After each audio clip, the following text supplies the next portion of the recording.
Hello and welcome to the podcast According to Sci-Faith, where we discuss topics revolving around the compatibility of science and faith. I'm Joshua Göcking and you're listening to According to Sci-Faith.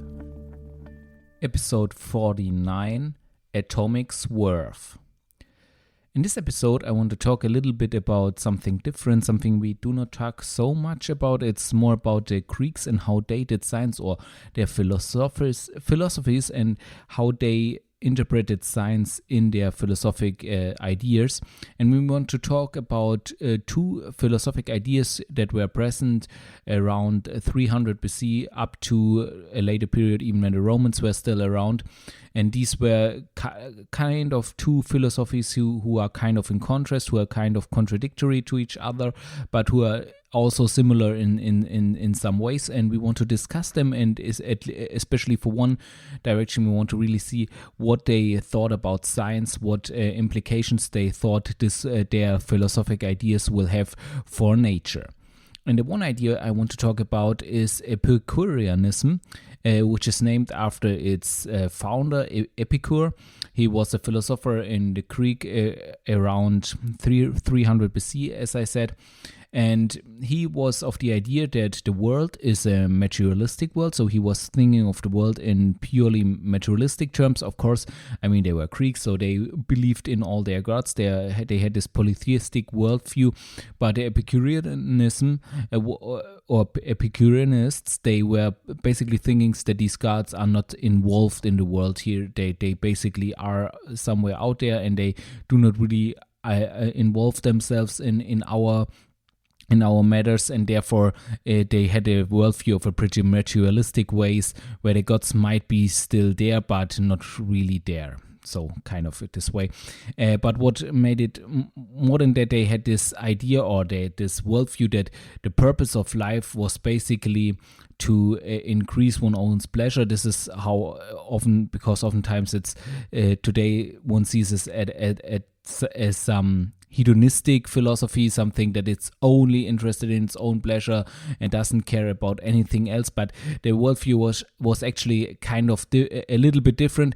I mean, the own pleasure was at the first and foremost, but the thinking was that this will also lead to moral behavior, that you treat each other morally, because this will give you inner peace and therefore this will increase your own pleasure. So it's kind of saying being good to others and being good to everyone is kind of good for yourself, and therefore you need to act this way and so on.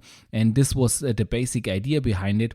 One other idea behind it was also that since they had this materialistic worldview, the fear of death was unreasonable to them, and therefore one challenge for them was to overcome this fear of death, since it is unreasonable and therefore it needs to be overcome. And this was their way or their philosophy to enter into the state of peace, where they have peace with the world, peace with themselves, and so on. This was their worldview, and as a worldview which was kind of in contrast, or at least a little bit different, but around at the same time and also pretty consistent around in especially the Greek world, was the philosophy of Stoicism. Which is named after basically the Stoa, which were buildings that were on the agora in Greek. In Greece, for example, in Athens, there's a big agora, the old agora that you can see there, and also on this old agora there is a Stoa, which is this hall with pillars. And these pillars also, this kind of building also used to contain a lot of the coolness. So on a hot day, you could go there and it would be really, really cool, and you would be able to survive the heat that is oftentimes present there. And therefore also the philosophers and his pupils would hang around there and talk about philosophy, because it's much more pleasant to talk about it there than in the sun, I guess. At least, and therefore this philosophy is called Stoicism. And what Stoicism is all about is basically about accepting the order of nature, basically stating that there is is an order in nature, and it is to be accepted that you do not try to change it or to make this order obey to your own laws or something like this, or changing the world in a way that is pleasing to you, but that you accept that there is a order in this world, and that you try to find your place and your role in this order, in this world, and make the best of it, find your role in this, and that this is your purpose. This is basically the idea of Stoicism. So if you are more into Greek philosophy, and I pretty much summed it up in a pretty rough way, then forgive me for that, but I just try to convey the idea to you of these two philosophies, and I also don't want to dive too deeply into these philosophies and what they all mean and what it all says, but I want to say that, for example, Stoicism was also pretty popular, as I said, as Epicureanism, but I think Stoicism also for a longer time held its way also up to today. In some sense, it had different was applied in different ways, and also different belief systems took it upon them, including Christianity. So Christianity found a lot of ways in which Stoicism agreed with what they were believing. So the first church fathers, they had some they were dealing with it, and they were also including it in their thinking as a way of saying, of realizing that it is in some way conformist with the Christian faith. But the difference was, and there was also the rejection, of course, is that Stoicism was teaching a clear determinism. So Stoicism had this deterministic order. It had accepted, or it said that there is an order in this world and that you need to accept it.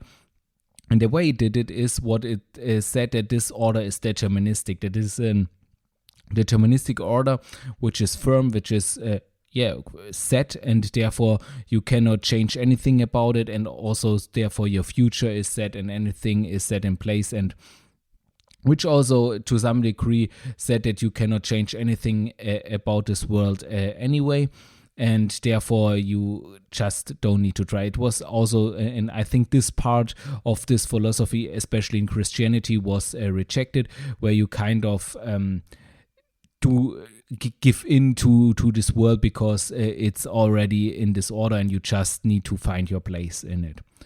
Interesting to mention is also that there were many, also among the Romans, who were Stoicists. One famous person was Aurelian, Marcus Aurelian, who you might also know from the movie The Gladiator. But he was a Stoicist, and during his time as an emperor, he was known, or maybe also later he was known as the philosopher emperor, and because he was really during the times where he did not have to take care of the Roman Empire, he was thinking about these things and about Stoicism, and also wrote a lot about it. But that's just a side note. And this Stoicism was teaching, as I said, a clear determinism, which is not in line with the Christian belief. And I think, therefore, this part of Stoicism was rejected. But Epicureanism, on the other hand, did not teach such a strict determinism. Of course, Epicureanism was also materialistic, or is also materialistic, but it thinks of, it still believed in, or the Epicureanists still believed in an indeterministic world. And then they had a worldview which was indeterministic, and they already realized that this is kind of in a contradiction with a complete materialistic worldview, and their how they tried to resolve that was they said, so already then they had this view of atoms being the basic foundations of matter. but they had not the atomic model that we have today. It was differing in a lot of ways from that, but they basically believed that atoms, so were the smallest parts of something like sand, the smallest parts of which everything would consist, and they believed them to be falling in this world like drops and something. And what they believed then to make this work with an indeterministic worldview was they believed that there was kind of an atomic swerve, which is what they call it. So they are just like there are tiny fluctuations, statistical fluctuations in these atoms occurring that kind of are not predictable, are not to be able to predict, that are just random and can therefore not be predicted. And this swerve basically leads to indeterminism, leads to free will, leads to all these effects that the Epicureanists believed in. And this is really interesting because it was so the idea, as we see in a second. But what's also interesting is that they did not find a cause for this atomic swerve. So they didn't even mention that there is some cause or there has to be some cause. They just mentioned that this atomic swerve and used this as a template to understand how it can be that in such a materialistic world that they were thinking of, there still can be something like indeterminism, and there therefore also can be something like free will.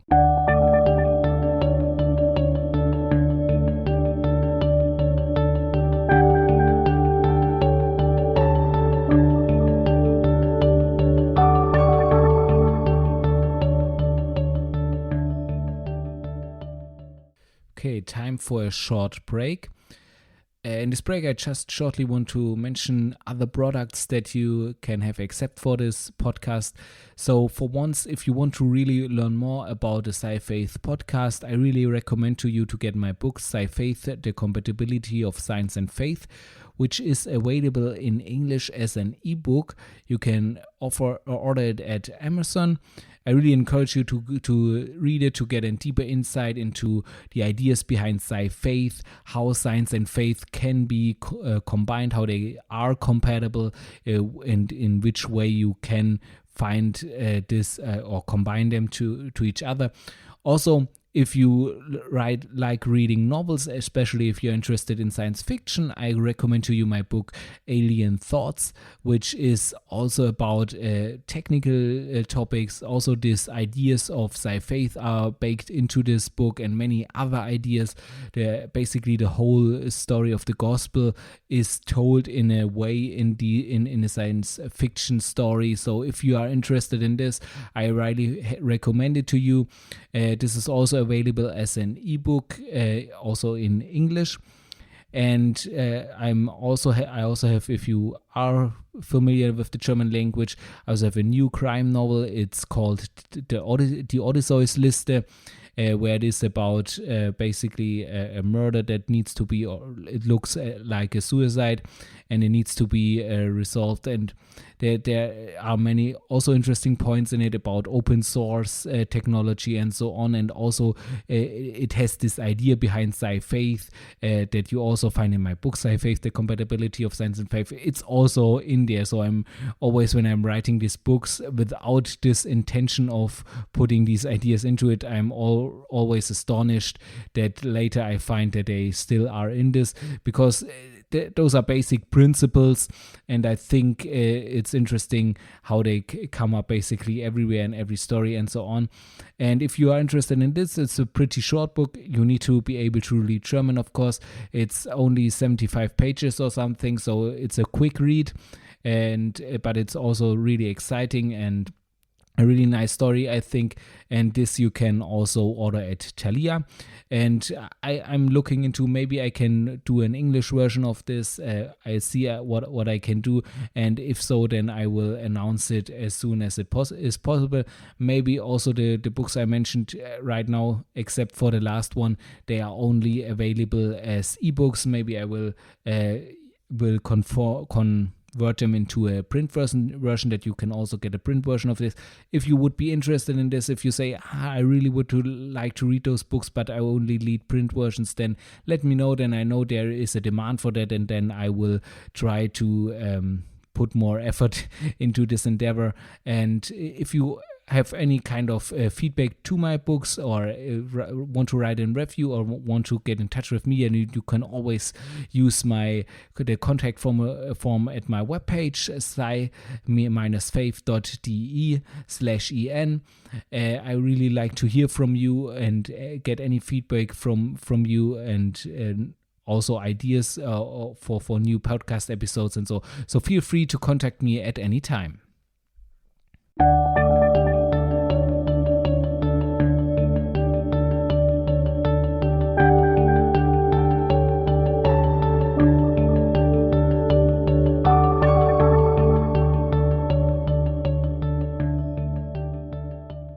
And what's interesting about this is that if we skip 2000 years or more into the future, then we will see that this is quite similar to the theories we have today. At least in this part of the atomic swerve is quite similar to for example, the Heisenberg's uncertainty principle in quantum mechanics, where we also have these fluctuations, this uncertainty in which ways a particle or an atom in this sense will take, and therefore which leads to us not being able anymore to predict the certain results, and only being able to give certain probabilities for a certain event to happen or to occur.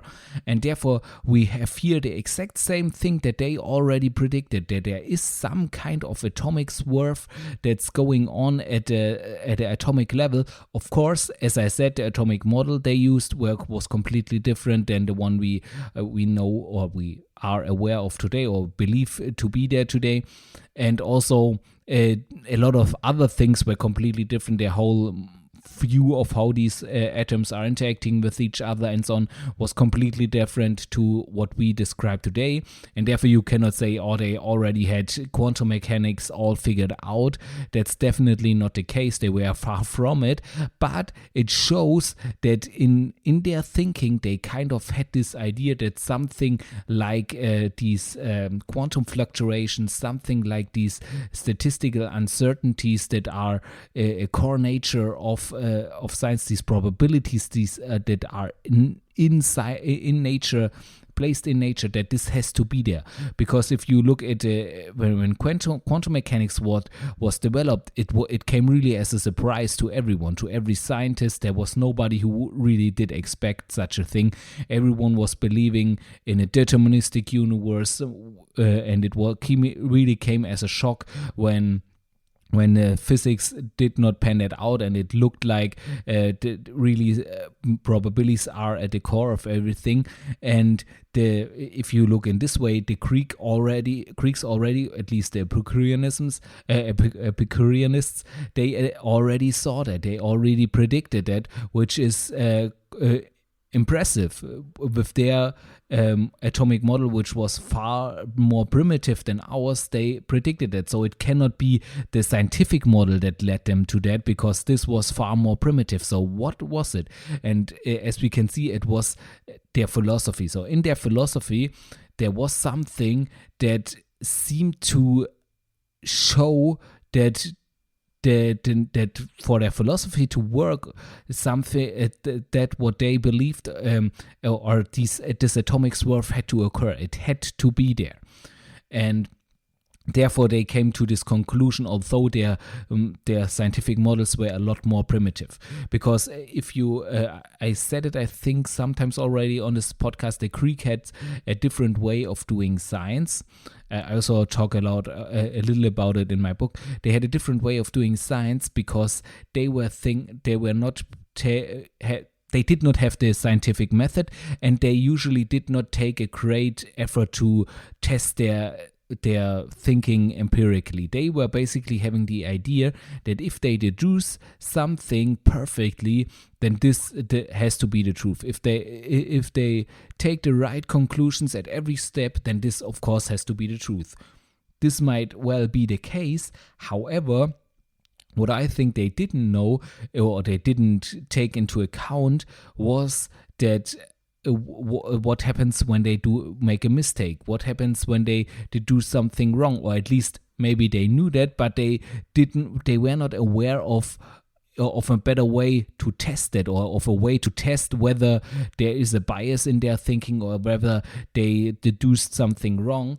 But they just thought, okay, we try and we compete with each other, who has the best ideas, and then we see what pans out. But still, this was leading to mistakes. And the scientific method that we have today, that I described also in a previous podcast episode, where it is about where the experiment has a high value because it allows us to confirm whether the assumptions and the deductions that we have made, whether they are true, whether they are really present in nature, or whether we at some point made a mistake, or whether our whole assumption is completely wrong.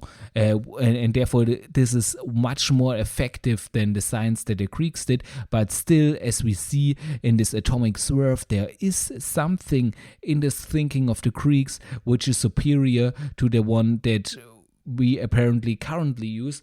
And I think this is the to have the philosophy that fits with how nature works. I mean, as I said several times in this podcast, we have this also in science. Science itself came about through Isaac Newton, who was among others, not only Isaac Newton, but many others who were deeply Christian and of Christian faith, and also brought their worldview, their Christian worldview, into their science, and the basic ideas which we now think are apparent on which science rests. For example, that there are universal laws into this universe, and that and so on. These things are Christian convictions that come from a Christian worldview, and therefore this is basically this is basically also already happened, that philosophy developed the scientific method and the scientific way, the scientific thinking and the worldview and assumptions behind science, and this was pretty productive. And the Greeks were also productive in this way, but as we have seen, not as productive as we are today with the scientific method, which, as I stated several times, I also believe to have come from or have been developed out of this Christian worldview. So I think this Christian worldview in doing science, in getting to the right answers and also getting to the right worldview is a lot more, or having the right worldview is a lot more effective, a lot closer to that. But I think there was something, at least, that the Greeks had some part of this that was seemed to be have been superior. And I don't think necessarily that this is something that is not already in a Christian worldview, but I think what happened when science took its course is that somewhere this idea that there is determinism in this world, which is not a Christian worldview, but this idea came about. So I think Newton had this idea of this clockwork universe, which he attributed to a God, to a creator who built it perfectly. But I think at some place this deviated to something where people said, yeah, this is this perfect clockwork, and therefore it doesn't need a God, therefore everything is already determined.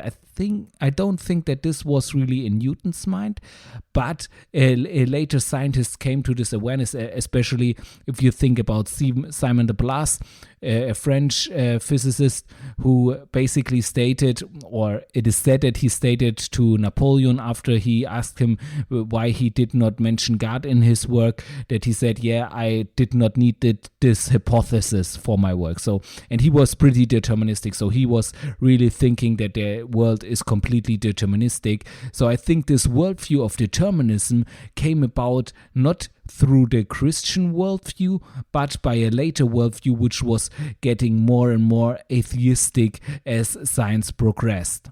And therefore, I think people were rather surprised when quantum mechanics came about and showed this all in a kind of different light, and showed that the truth was actually different, and the truth was actually indeterministic. So not the truth was indeterministic, but the way the world works, the nature was indeterministic. You could not predict everything if you had the initial conditions of all the particles and everything. And the Greeks already knew this too. In their philosophy, they also came to this conclusion, and therefore they developed this mechanism of atomic swerve. And I believe if one would have stuck close to this Christian worldview, as Newton did, as many scientists also later did, Faraday, Maxwell, and so on, I think if one would have stuck with this and did reject determinism early on when it came about, and when everything in this perfect clockwork, which is of course is, but there's still room for indeterminism. And if one would have stuck to that, I think one would have been not so surprised with quantum mechanics coming about. It maybe would still have been weird, some results of it, as they are, but because they are not used to what we see in our everyday life, of course. But I think one would not have been so surprised with these results. And therefore, I think this shows us a way forward, a way to do science in a way which is even more effective than it is done today. And this is by having the right philosophy, the right ideas, the right worldview, and not ruling this out in science, not saying, you cannot bring your worldview into science. In some sense, that's true. In some sense, it's important to not have a bias or a wrong bias, or be convinced that something so firmly convinced of something that if their experiments disagree with the results, that you cannot change your mind. There is some truth to that, but I think still to say I go into the experiment, into my science, into my scientific thinking without any predetermined worldview. If you say that, then you're just lying to yourself, because you're not. Everyone has a worldview, and it's impossible to separate it from your scientific world. You cannot go in there or absolutely objectively, because you are not an object, you are a subject. So this does not work. So you should not act like it would, and therefore you should be honest with yourself. And therefore it is not the right way to say, okay, I have no philosophy, and therefore lie to himself, but to accept that you have some worldview that you bring to it, and then to ensure that this worldview is a productive worldview, which will lead you to make come to good conclusions and to good theories, which can then be confirmed by experiment. And I think this is also what science shows. I think this is what the progress of science shows, especially the scientific revolution. I think the Christian worldview delivers the best template for such an endeavor, for making science on a Christian worldview, and founded on a Christian worldview. I think will lead to the best scientific results, as it can be seen in the scientific revolution. And I think it comes all down to this principle, that we understand that creation is a reflection of its creator. And if we look at the creator, if we get to know the creator, then we can turn this principle around and look in creation how the creator might reflect itself. If we know the creator, then we know how he would reflect himself in creation, because basically that's what the Greeks did. I mean, they did not believe in the Christian God, of course, but they believed in some principles that you can see have some truth to it, and then they concluded from these principles how they would reflect themselves in nature, and from there they came to this atomic swerve. And in the same way, you can take the Christian worldview, you can get to know from the Bible and from personal experience, you can get to know your creator, and from there understand who he is, and from there make conclusions about how nature, how his creation works. And from this, I think you will get the most productive theories about our nature. So that's everything for today's episode.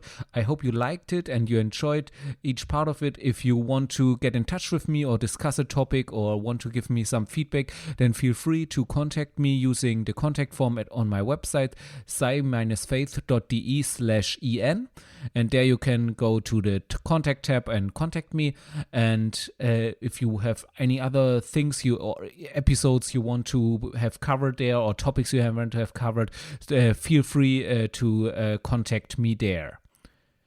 Also, if you are not yet familiar with the format in which this podcast is produced, let me just briefly explain it to you. So there is always at the beginning of a month or of a block, there is a big block of 4 episodes in one thing. It's kind of like a preview, which I call it, where you have the next 4 episodes all in one episode together, combined. And this is for people who like to hear long format podcasts, who have a long way to work or something else, where they can listen to a long episode and can then have a preview of the next 4 episodes all at once, and are completely up to date from the beginning of the block. For those who like their episodes shorter, who prefer it if they have a half an hour or even less of a podcast episode, for those there is every week afterwards will appear a podcast episode almost in that length, and this way I can publish every week a new podcast every episode, and everyone can have it his own way, either once a month a long chunk of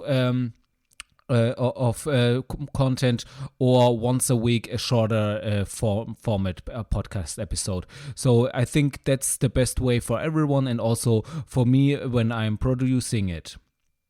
Please also note that this is an independent podcast, which means that it is recorded, produced, and marketed by me. So I really need your support in this. So if you like this podcast, then give it a 5-star rating. And if you have the time, even write a review to it.